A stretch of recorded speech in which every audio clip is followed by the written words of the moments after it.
I'm Shashi, and we will be talking about writing abstracts, and this is in preparation for your participation at the HUG, Humanities Undergraduate Research Forum, where we expect to see almost all of you presenting your research as undergraduates. I'll tell you why it is important to present your work as an undergraduate, because at this point, at where we are in our timeline, in our history, in our lives, just getting out of the university, following the degree and securing a class does not ensure that you're going to get a good job, because everyone you meet will ask you whether you have done anything to prove that you are worthy of getting your degree. One way of proving that you are worthy of the degree that you've been conquered or given is to basically prove that you have presented one way or the other some form of research during your university time. So this HUG is a great opportunity for you all to showcase your ability to do some independent work. So it doesn't mean that all of you need to produce a single paper on your own. People can get together, write co-authored papers, people can do group presentations, whatever. But it shows that you're capable of carrying out independent research, or you're capable of thinking on your own. Basically, doing research means that you are a capable human who can do work, or who can think on your own. So to prove that, we need to do research. To do research and to get your research onto research forums, you need to write abstracts. It's a vicious cycle. We write abstracts, we get, accepted into certain forums, and then we present our research, we prove ourselves, then we have to prove ourselves over and over again. And if any of you are thinking of joining academia, welcome to my life. That is how our lives are spent. We write more abstracts than you can imagine, and we are supposed to prove over and over again that we are capable of doing research on our own. We are individual thinkers, we are independent thinkers, we are critical thinkers. So that's basically why we write abstracts, ideally. Okay. So before we start talking about an abstract, what do you think is an abstract?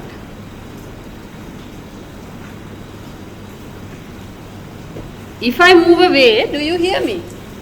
Yes? No? I'm sure you can hear me, but at the back? No? Okay, fine. So what do we mean when we say that we are writing an abstract?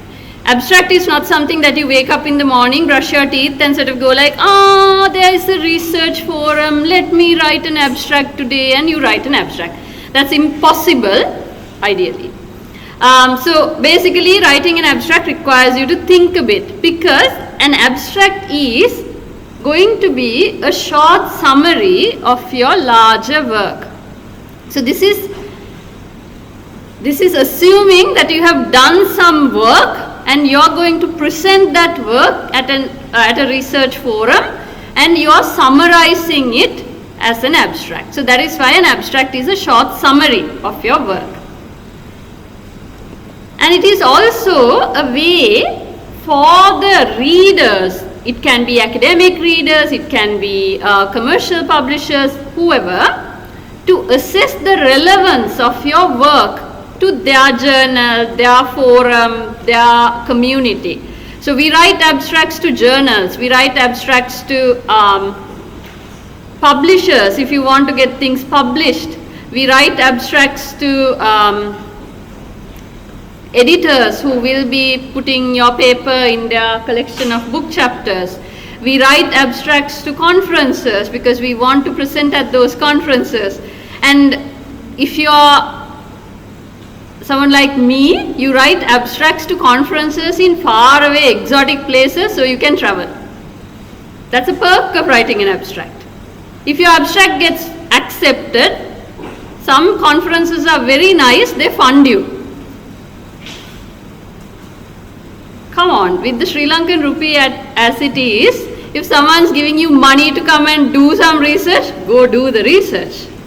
No? That's a way to get yourself to travel. So, this is basically for these people to assess how relevant your work is to their conference, to their book, to their journal, to their collection of articles, whatever, or to their publishing house if you are thinking of publishing monographs. And also, an abstract is usually used by librarians and other people who catalog work to index these articles, to categorize these articles into one coherent list. So if you have ever seen something like an abstract booklet, what happens in an abstract booklet is that someone has categorized your article or your research into a coherent order using your abstract as a guideline. So that is also there. So that is why we write abstracts, not because we have nothing better to do, but because there is a purpose in writing these abstracts. Are we good so far? So far so good? Yes? No? Sound like serpents. Yes or no? Brilliant. So we do write different types of abstracts. Okay? We write informative abstracts. We write informative abstracts, we write descriptive abstracts. I'll tell you what these are. We write critical abstracts, we write highlight abstracts.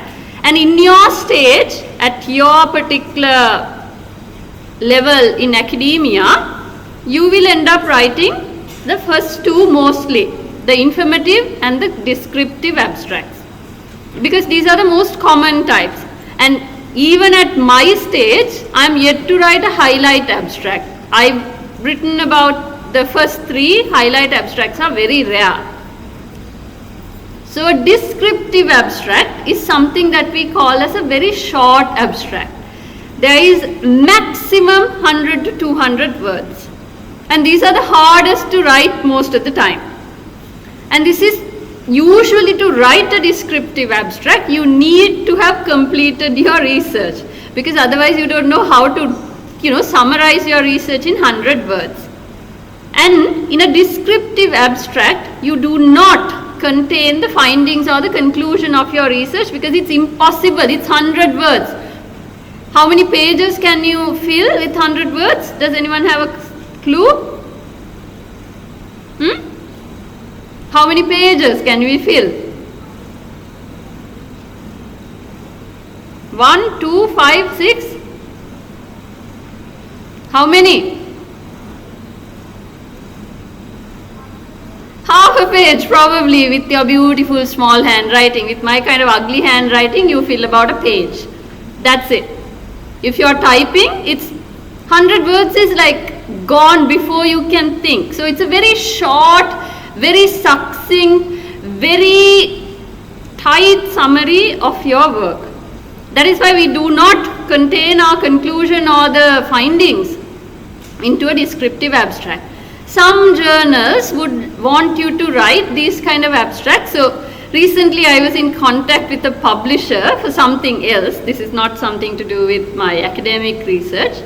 So the publisher wants us to, so there's a group of people who are involved in this project, to write an abstract of the book that we are proposing. So we wrote an abstract which is about 300 words. Then they want us to do a very short abstract of 100 words, which is a descriptive abstract. Then they want us to do a highlight also, which is simply keywords of what our book contains. So this is how the publishers determine or assess the quality of your work and to see whether it fits their larger agenda. So ideally, in about 5 years' time, you should be doing all these things. So descriptive abstracts is when you are asked to write 100-word abstracts. Then there's the critical abstract, which is sometimes called as an extended abstract.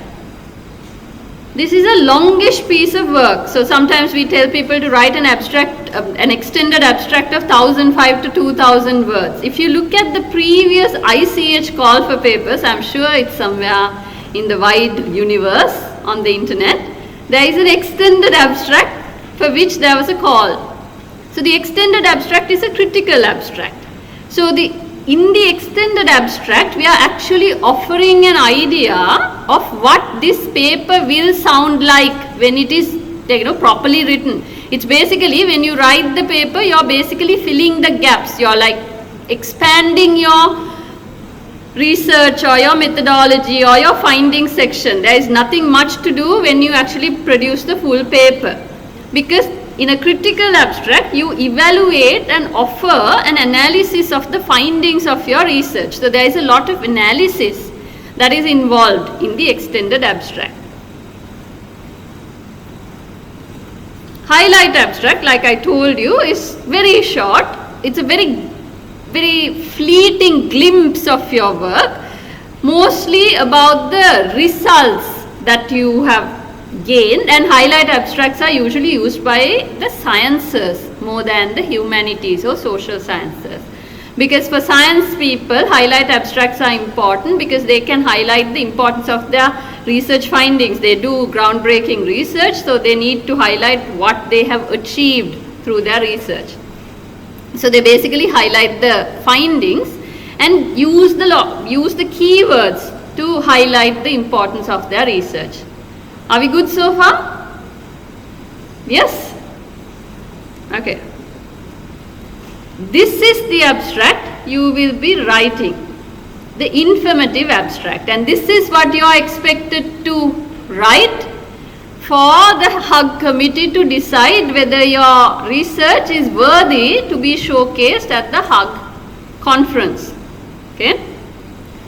This is detailed enough so that whoever is reading your abstract has an idea of what you are planning on speaking. It is a comprehensive summary of your work.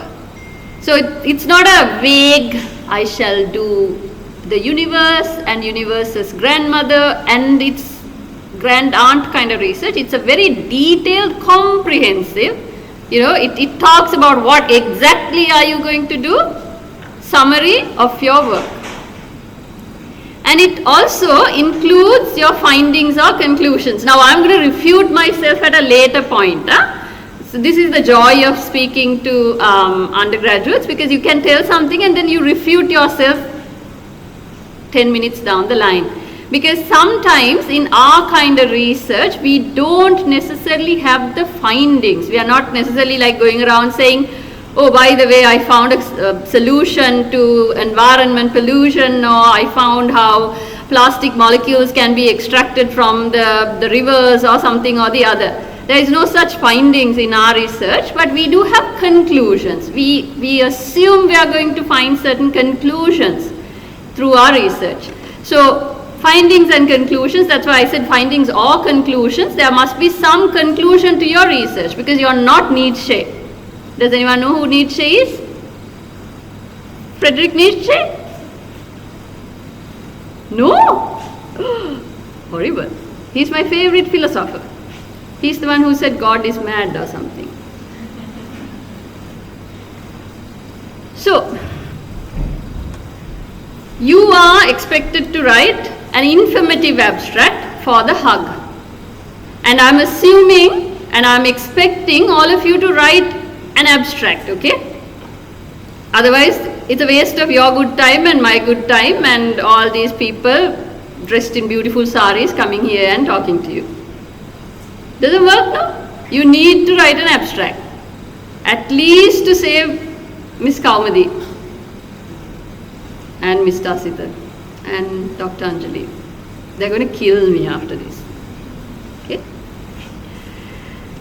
So how do we write an abstract? Now, so we know what we are supposed to be writing, but how do we write an abstract? Now, that's the other question. How exactly are we going to write an abstract? This is an ideal process. You need to first do your research. Some of my students who are here know the pain of doing a research. Hands up if you know how painful that is. How annoying that is. Painful, it's not a physical pain. It's annoying. They roll their eyes.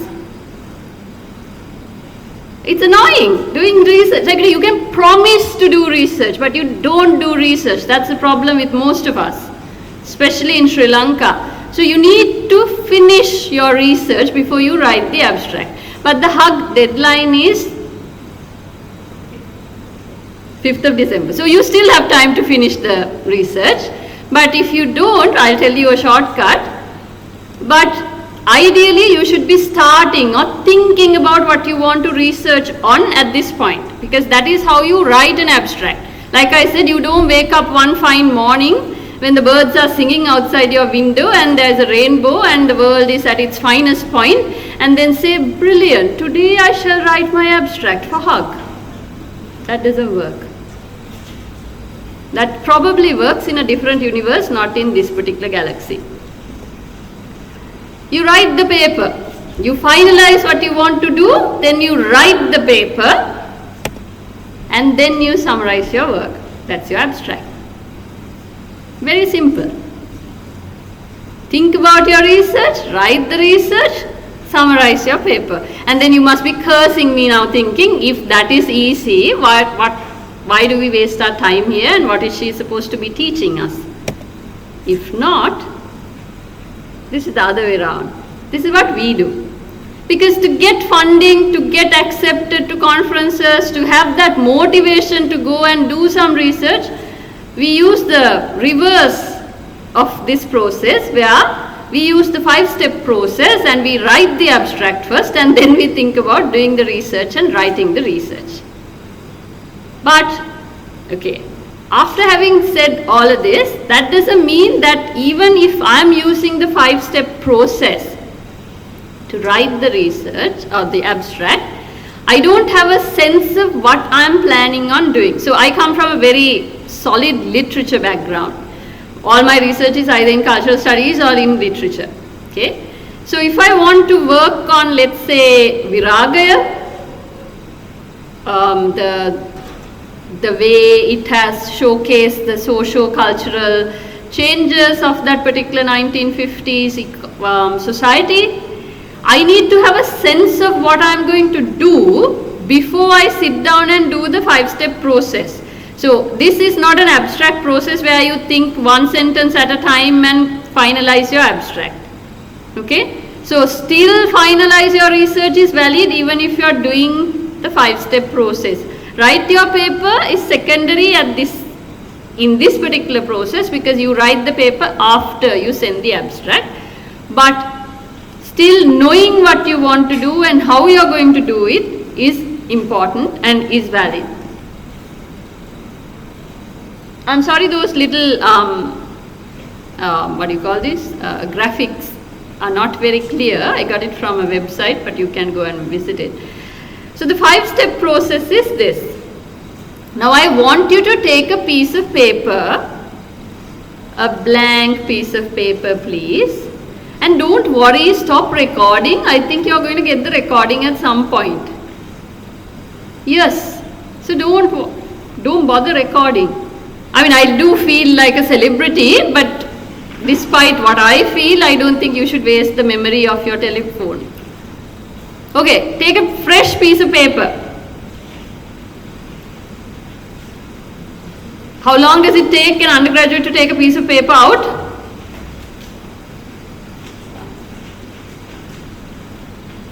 Okay, so take 2 minutes. Now forget what is on the screen. Forget what is there. You can look at it obviously. If it makes sense, good and fine, go and do it. What I want you to do is take a piece of paper and take 2 minutes to close your eyes and think about what kind of research do you want to do for HUG. What is the thing that you want to present at HUG? Now don't tell me very cheekily, I don't want to present at HUG. You do want to present at HUG. I mean, that is what I want to believe and that is what I want you to believe as well. So take a piece of paper, close your eyes for 2 minutes and think what would you like to present at HUG.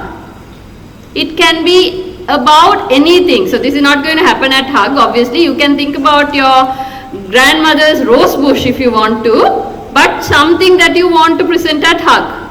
We will make sure that your grandmother's rose bush is a research presented at HUG.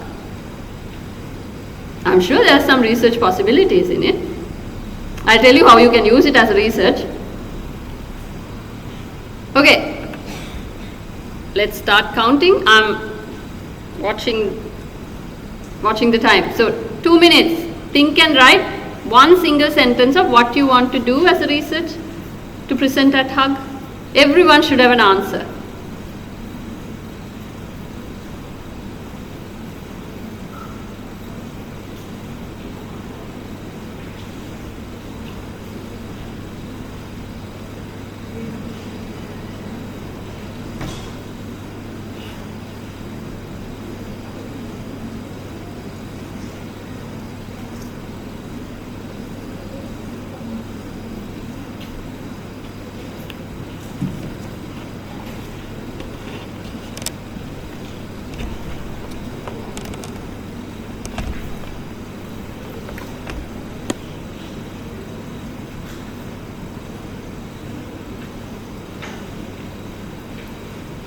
And if you're thinking of doing it together with someone, maybe like you can have a chat amongst each other.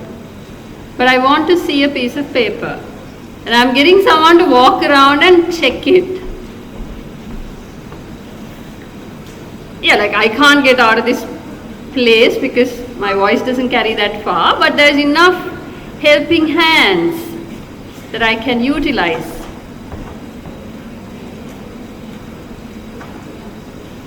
Alright? Shall I ask people to walk around?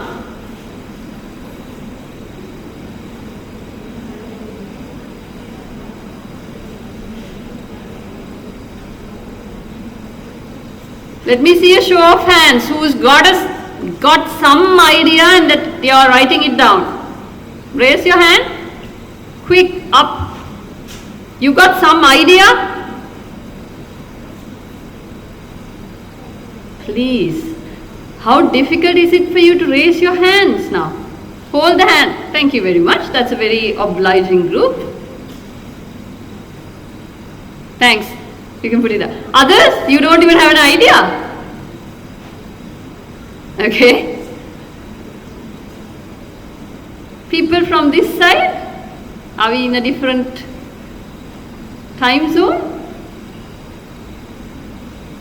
You got an idea? Got an idea? There's a lot of people who don't even know what an idea is from the looks on their faces. I know some of your names. Before I start shouting names, we better have some ideas. Huh?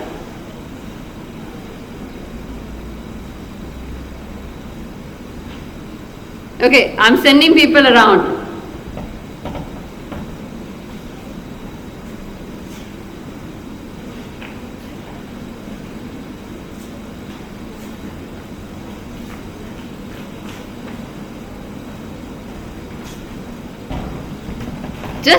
Just show your idea on a piece of paper to Dr. Anjali or Miss Kitni coming around. Have ideas? No idea?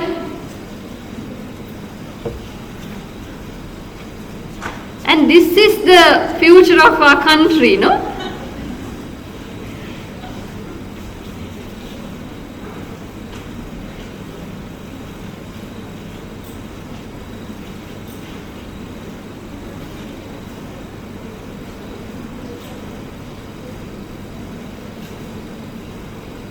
A single sentence, a single idea, a single word, it doesn't matter.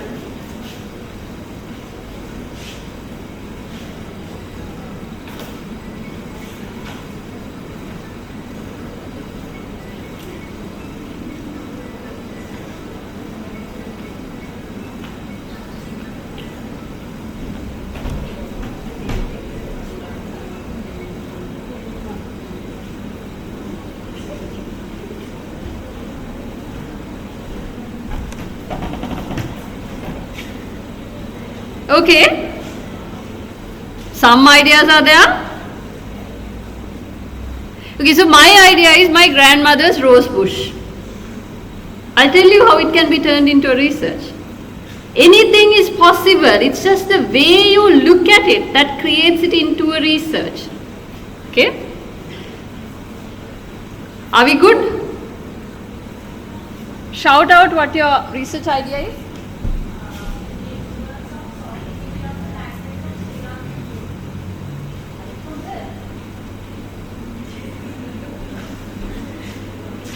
Someone from this side? I'm letting my people go, but someone else.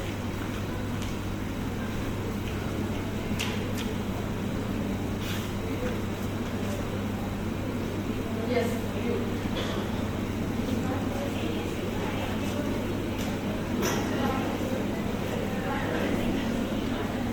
Why?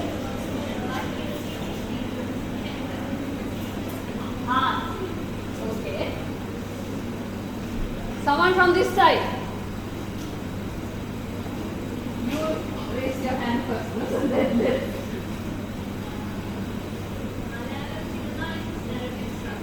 Malayalam cinema is narrative structure. Okay, fine. So people do have a sense of what they're doing. So this is the beginning of doing research, okay?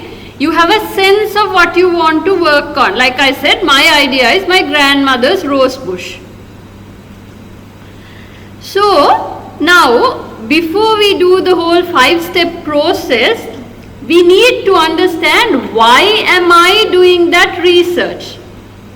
Before you start writing an abstract, you need to have a sense of why you are doing Malayalam cinema and its narrative structure, or the music in Sinigama Devale, or your social media and language, or whatever, like, or the rose bush, my grandmother's rose bush.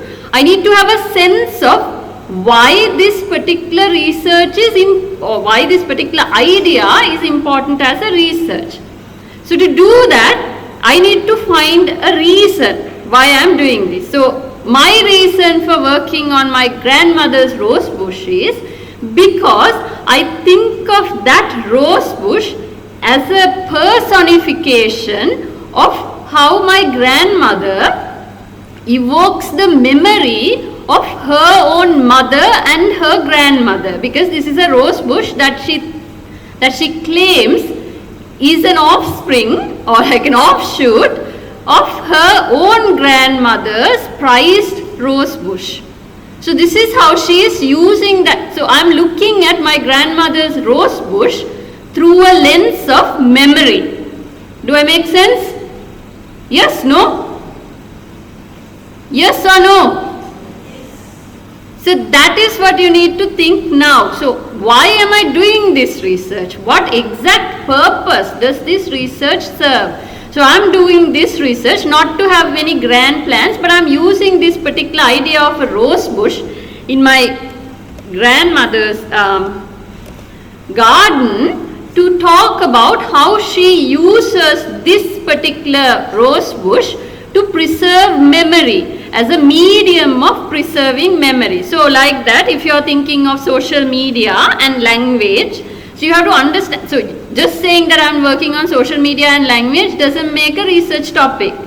What exactly are you looking at? Are you looking at how language is constructed in social media?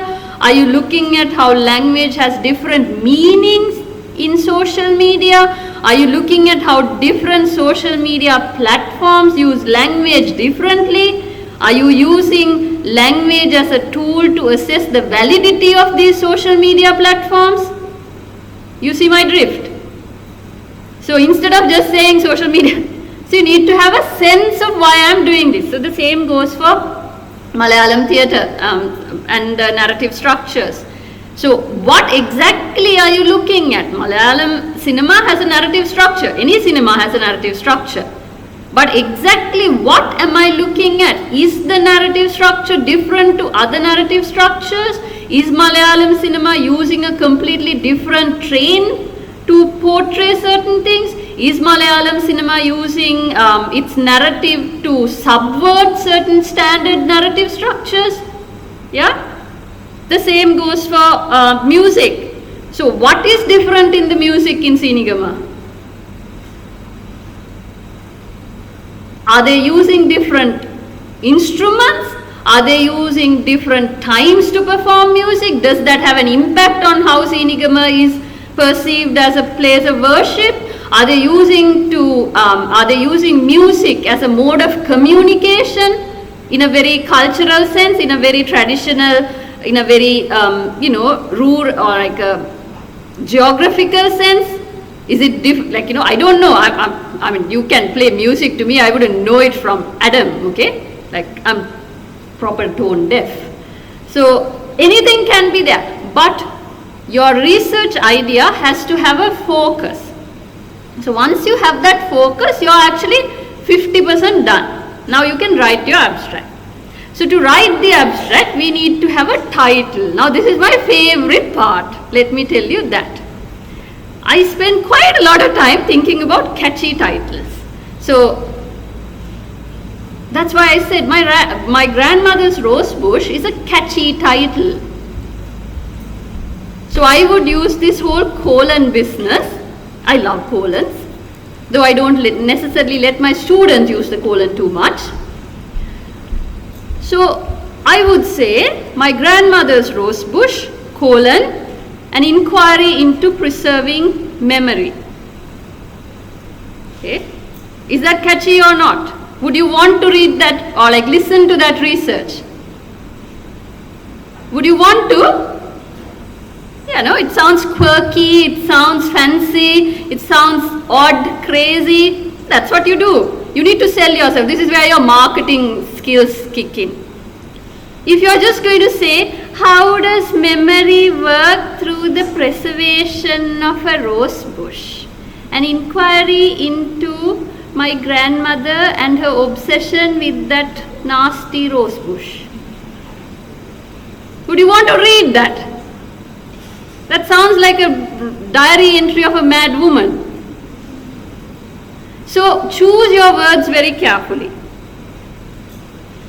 When you are using your title, it has to be catchy, but it also has to be informative and focused. So I can't say things like, the Queen of Roses, how roses encompass memory. Because that is not what I'm talking about. And there is no focus in it, that there is no relevance to what I'm doing. It's a catchy title, if I want a catchy title, but it doesn't actually tell you what my research is going to be. So, catchy, yes, but it has to be focused and informative about what your research is going to be. So, for example, I'm sorry, your research is something that I can remember, okay? You'll have to pardon me for this. So, language use in social media sounds a very boring topic.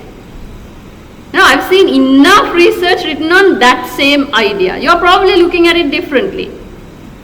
But I wouldn't know it because you're, presenting it in a very, I'm sure it's not your title, but you need to find a very catchy way, very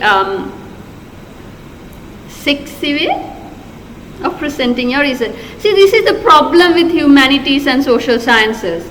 We are supposed to catch the audience. Because if someone says from the sciences, thank God there's no one from the sciences here. Are there any spies? Alright. So if there's someone from the sciences, they say very boring things like, how do the protons of a dengue mosquito influence something, some nonsense, okay? Like, I don't understand science, obviously that's why I'm doing English. But that still is valid because they're talking something very important.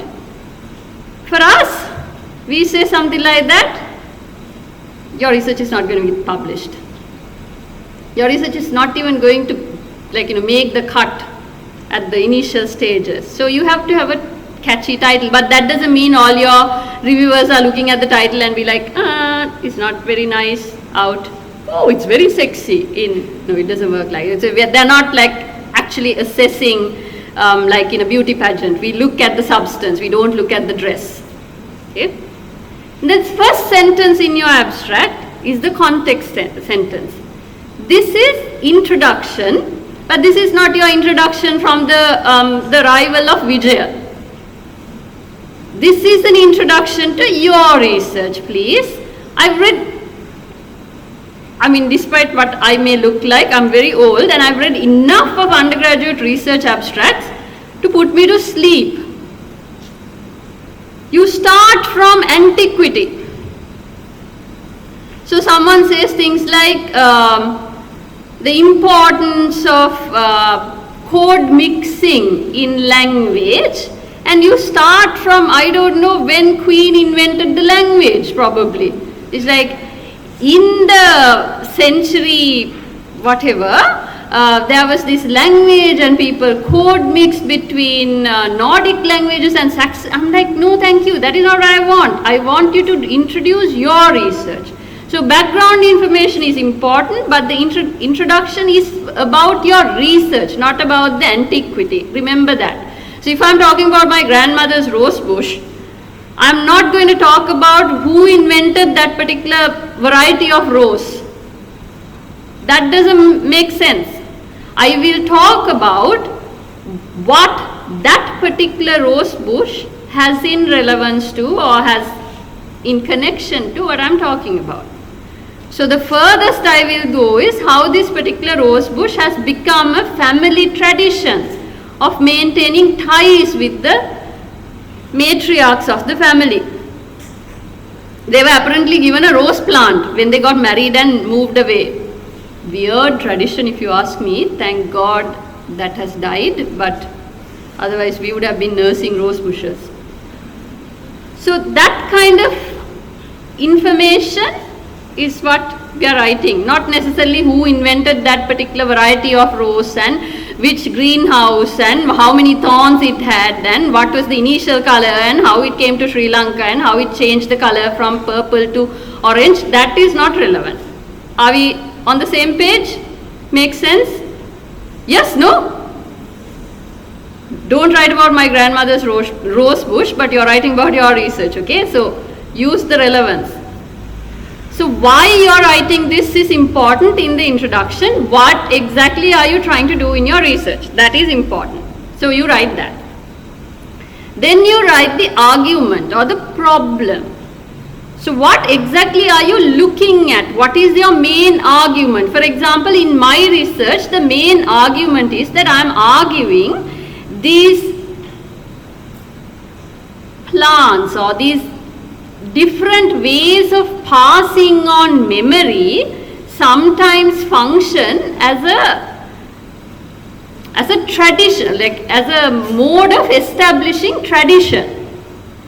So what has happened in my grandmother's, and bless her soul, she's dead and gone. I'm sure she won't like this whole idea of dropping her name in vain. But see, what has happened in my grandmother's family is that they were given a rose bush or other sapling of the rose bush when they married and moved away. What they wanted to establish was that there is this family tradition that this particular, apparently it's a very valuable rose, God knows, this rose is like passing on tradition. So that is my argument. I'm basically saying memory is not necessarily only passed through, verbal modes, but it can also pass from generation to generation, forming traditions through these inanimate objects.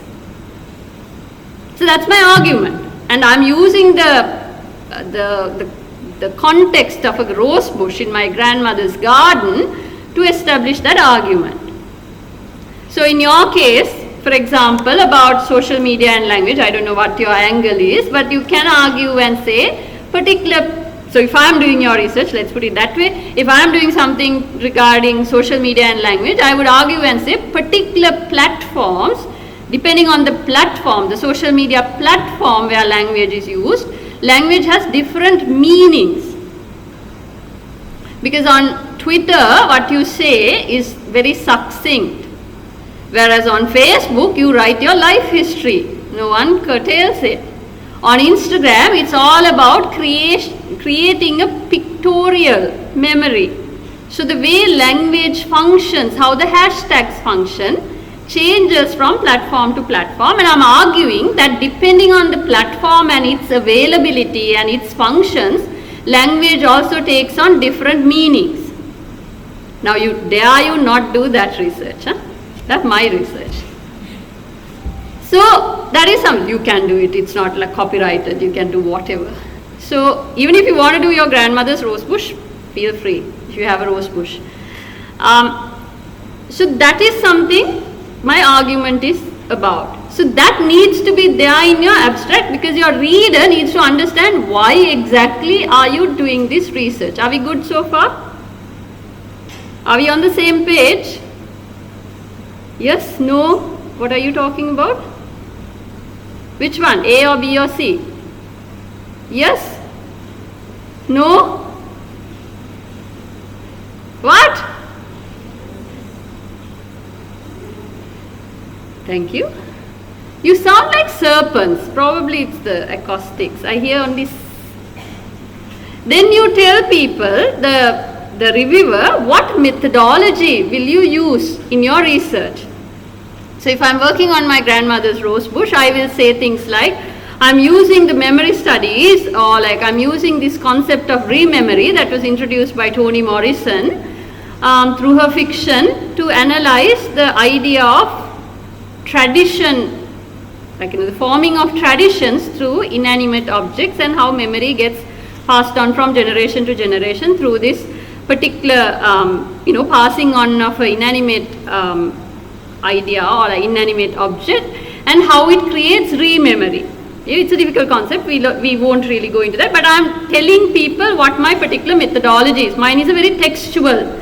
Mine is a very, I'm using a particular literary theory to analyze a phenomenon and evaluate it. If you are using data collection, if you are using interviews, if you are using, field work, if you are using different other ways of collecting your data, analyzing your data, that is where you say that this. But these don't now forget the fact that you're writing an abstract. You're not writing a long paper. So this is all in very short, summarized form that you tell the reviewer what your methodology is. So basically, how did you do your research? How do you plan on doing your research? Then the last bit in my research abstract would be the implications. What are the implications of my research? What are the findings of my research? What are the results of my research? So that is, to write this, ideally you should have done your research, but obviously we haven't done our research. We are doing a shortcut, like a reverse way of doing this research. So what we would say is, this research aims to prove that memory or rememory can be passed on from generation to generation, forming traditions through inanimate objects, because they carry certain traditions with it and whatnot. That is about my grandmother's rose bush. So, but maybe it's about Malayalam cinema and the narrative structure. So you can say, what exactly are you planning on proving through this research? You can plan to prove certain things, because though we say go into a research like an empty slate, we always have preformed ideas when we go into research, because if you have been thinking about your research, especially in our kind of research, we know what we are going to arrive at. That is basically connected to our context sentence, the argument. So that's the end of your research abstract. Bravo, you've written your research abstract. Now the next step is for you to write the research abstract. So this is just a very quick glance of at a research abstract. This is very vague, and I'm sure most of you can't read it, don't worry. But this is a catchy title. You can see this: Street Textuality, Socialism, Masculinity and Urban Belonging in Tanzania's Pulp Fiction Publishing Industry 75 to 85. Fairly long, but also very relevant, focused, catchy. Everything is there in that title. Then the writer gives a very brief context to the whole research. From mid-1970s through mid-80s, a network of young urban migrant men created an underground pulp fiction publishing industry in the city of Dar es Salaam. So she's talking about this particular phenomenon in pulp fiction publishing industry from 75 to 85. The context is, the writer establishes, from 70s to 80s, a network of young urban migrant men created this underground network of publishing industry. So basically that context is relevant to the research. We are not talking about pulp fiction from its inception. Then the next part, which is not necessarily like broken down into tiny sections, tells you the research question. Let me read. As texts that were produced in the underground economy of a city whose trajectory was increasingly charted outside of formalized planning and investment, these novellas reveal more than the narrative content alone. So basically setting the scene, saying that these novellas, these pulp fiction novellas, did more than what they set out to do. These texts were active components in the urban social worlds of the young men who produced them. They reveal a mode of urbanism otherwise obscured by narratives of decolonization, in which urban belonging was constituted less by national citizenship than by the construction of social networks, economic connections, and the crafting of reputations. What exactly is she going to do? This article argues that pulp fiction novellas of socialist era Dar es Salaam are artifacts of emergent forms of male sociability and mobility. So basically saying, this is what I am going to do in this research. This is what I plan on doing. And the significance of the research is basically highlighted before that, saying that why am I looking into this? Because these men created this underground network of fiction which set out to do more than just creating fiction. They also showcase their belonging, non-belonging and all these things through their fiction. So that is exactly why I am involved in this research. In printing fictional stories about urban life on pilfered paper and ink and distributing their text through informal channels, these writers not only described urban communities, reputations and networks, but also actually created them. So this writer is basically hedging a bit. I mean, this is not going to be your prototype for an abstract, but this is basically to tell you, so this is the historical context, this is why this is important, and this is what I am going to do in this research, and sort of finishes off by saying the method. The author says that she's going to, in a very indirect way, the author says that she's going to look at these novellas to interpret these particular characteristics of the pulp fiction. So the methodology is also there. Make sense? Yes or no? Yeah, the serpent says. So of course we spoke about what to write in a thing, but there's also things that you do not write in an abstract.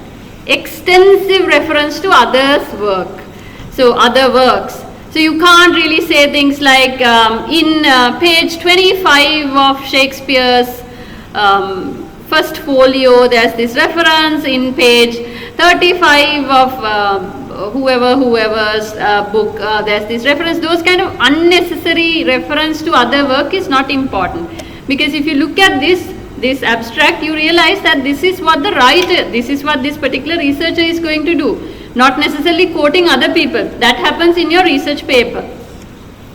And you don't include information that is not going to be part of your work. So basically, don't promise things that you are not going to deliver.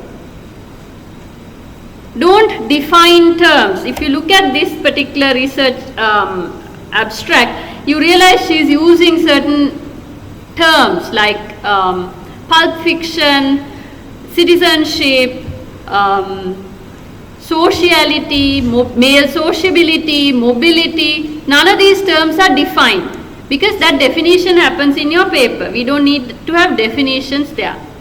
And the thing that most of you slip into, your casual or colloquial phrasing should not be in your abstract.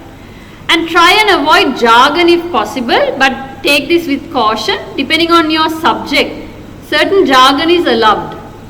So if I am writing a paper on post-colonial identity, post-coloniality, post-colonialism, identity conflict, identity construction, reimagining of identity, those are all jargon. I will be using them because it is relevant to my subject field, and that is all right. But if I am going to use jargon from, let's say, astrophysics or other kinds of fields, that is obviously, I mean, I might sound like a very learned person, but I'm also going to look like a fool. Do not use contractions, because I think this is not only for abstract, this is for all your general writing in academic context. Don't use contractions.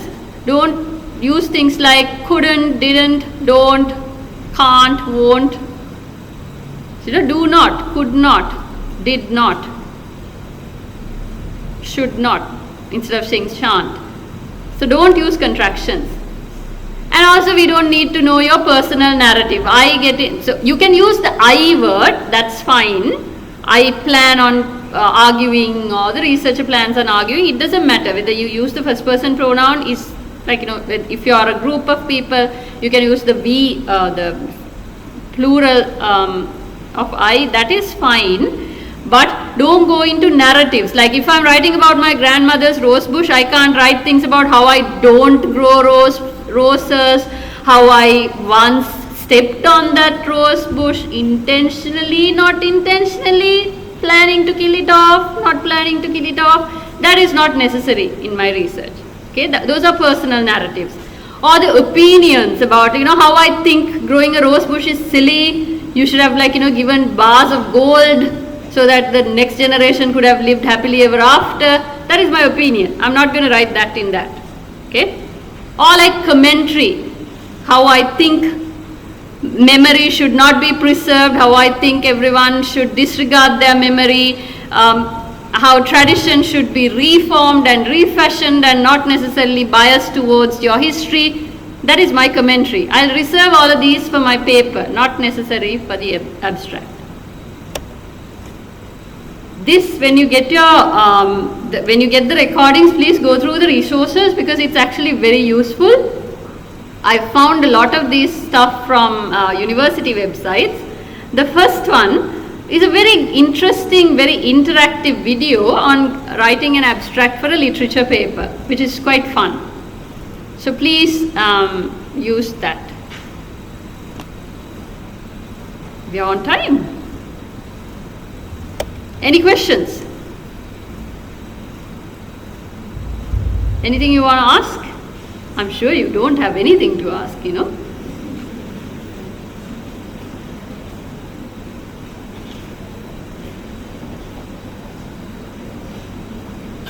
Any questions?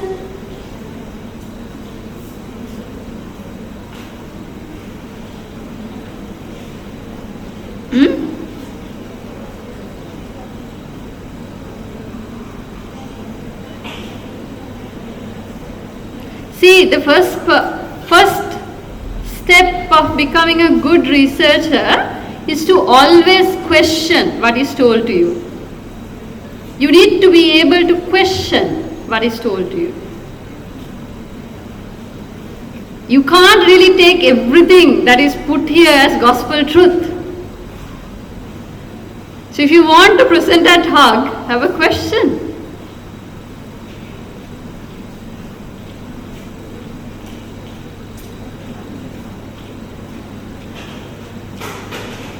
Quickly.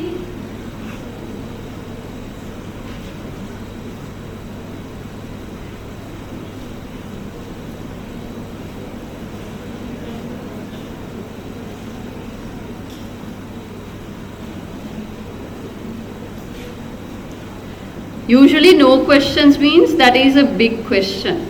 That means you haven't understood a single thing.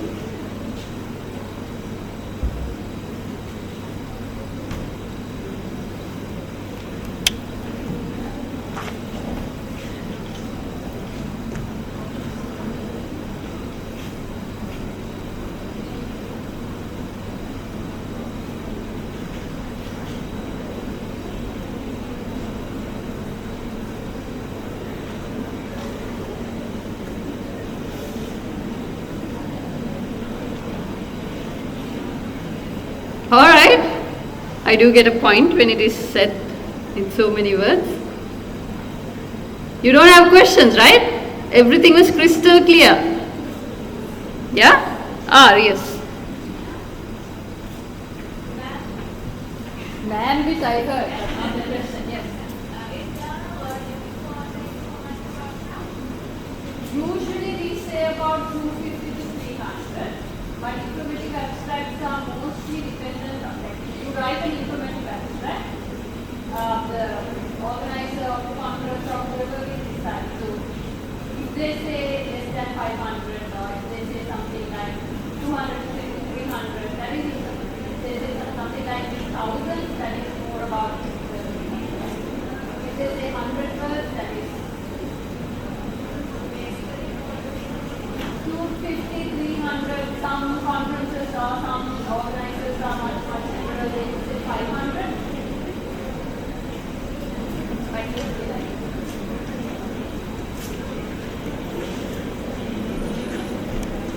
And while you're thinking of questions, there's this also the other thing that we do at the bottom of abstracts, which is keywords. So we tell people to write 5 keywords or 6 keywords or whatever keywords. So the keywords that you put underneath the abstract should be contained in the abstract. Okay? So you write about I write about my grandmother's rose bush and I can't think about sunflowers as a keyword. It has to have relevance to what I'm using. So if I'm writing my research abstract on my grandmother's rose bush, it will be roses, memory, rememory, tradition, memorabilia, like that. Because those are the words I will be using in my abstract. Not necessarily post-colonial identity, I don't know, grandmother. Grandmother is actually used, but you can't use things like grandfather.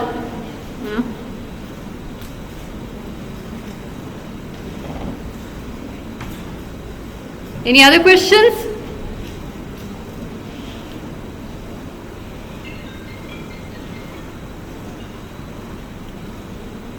Anything else?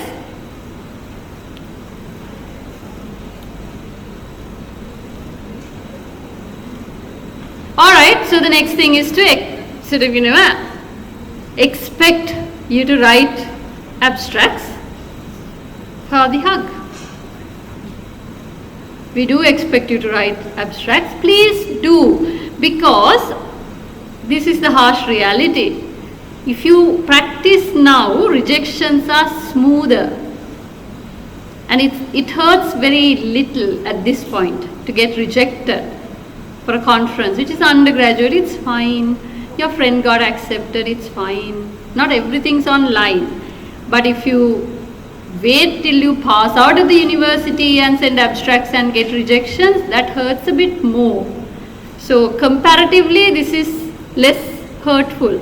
So immune yourself to the hurt by practicing sending in abstract, because rejections always are not very fun. No, you should know about rejections more than I do. All right, thank you very much.